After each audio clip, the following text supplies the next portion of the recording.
మీ దగ్గర డబ్బు ఉంటే గొప్పోళ్ళు అంటారు, కానీ ధనవంతులందరూ గొప్పోళ్ళు కాలేరు. తనకి రాని కష్టం పక్కవాడికి వచ్చినప్పుడు మనసు చెలించి సహాయం చేసేవాడే గొప్పోడు.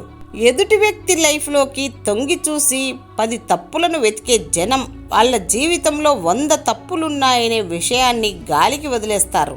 జీవితం అంటే ఏడుస్తూ కూర్చోవడం కాదు, నాకు ఇంతే రాసిపెట్టి ఉంది అనుకొని నా కర్మ ఇంతే అంటూ నిందించుకోవడం కాదు.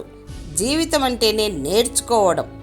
ధనవంతుడు అనుకువగా ఉండడం, అనుకోగలవాడు ధనవంతుడు అవడం కష్టమైన పని. అడ్డంకులకు కృంగిపోతేనే అపజయం. వాటిని అనుభవాలుగా మలుచుకోగలిగితే విజయం తప్పక వరిస్తుంది.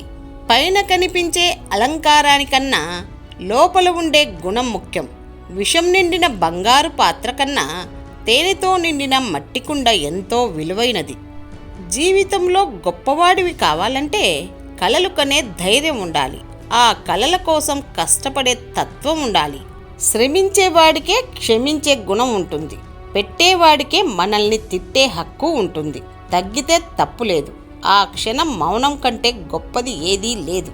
ఈ సమాజంలో బ్రతకాలి అంటే మంచితనం మనుషుల మీద, మొండితనం పరిస్థితుల మీద చూపించాలి. తాళంతో పాటు తాళం చెవి కూడా తయారవుతుంది. అలాగే సమస్యతో పాటు పరిష్కారము ఖచ్చితంగా ఉంటుంది.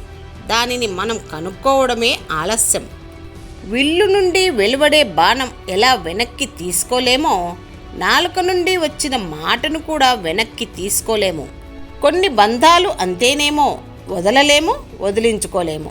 అలా అని మరచిపోనూ లేము. నిజాయితీగా ఉండేవాడు ఎప్పుడు పొగరుగానే ఉంటాడు. కారణం ఒక్కటే, వాడికి నటించడం రాదు. భయం అనే ఆలోచనలు నీ మెదడులోకి రానివ్వకు. ఆ ఆలోచనలే నిన్ను పిరికివాడిలా మారుస్తాయి. పూలలో వాసన, మనుషులలో యోగ్యత అనేవి దాచిన దాగని వస్తువులు.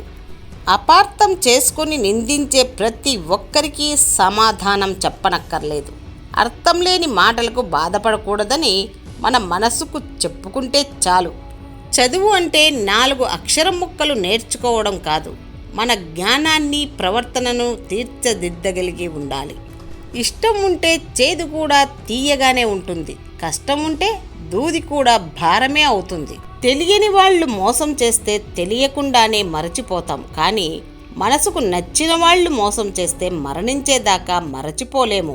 కొందరు ఒక మాట అంటే పడరు, కానీ వారు మాత్రం ఇంకొకరిని ఎన్ని మాటలైనా అని బాధ పెట్టవచ్చు. నిజం ఎప్పుడూ ఒంటరిగానే పయనిస్తుంది. అబద్ధానికి ఎప్పుడూ తోడు కావాలి.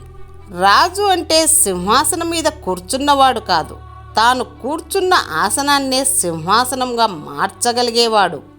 సూర్యోదయ సమయంలో సూర్యుడు ఎర్రగా ఉంటాడు, సూర్యాస్తమయ సమయంలో కూడా సూర్యుడు ఎర్రగా ఉంటాడు. అలాగే సుఖంలోనూ దురదృష్టంలోనూ గొప్పవారు మారరు. నీ కష్టాన్ని చూసి ఒకరు నవ్వితే నవ్వని, పర్వాలేదు, కానీ ఒకరి కష్టాన్ని చూసి నీవు నవ్వకు. గుర్తుంచుకో, నీ అవసరం ఎవరికీ లేదని, ఎవరి అవసరమూ నీకు లేదని అనుకోకు. ఎందుకంటే బొగ్గు, వజ్రం 2 మట్టిలోనే దొరుకుతాయి. 2 అవసరమే. దేని విలువ దానిదే. నిజాయితీగా జీవించడంలో ఉన్న సంతృప్తి ఎక్కడ దొరకదు. కష్టాల్లో ఉన్నవారికి చేయందించే సంస్కారానికి మించిన బహుమతి మరొకటి లేదు. ఏ స్త్రీ అయినా తన మనసును ఏ మగాడికి అంత సులువుగా అర్పించదు. తనే నా సర్వస్వం, తనే నా జీవితం అని భావిస్తే తప్ప అలాంటి స్త్రీ మరే మగాడిని తన దగ్గరికి రానివ్వదు.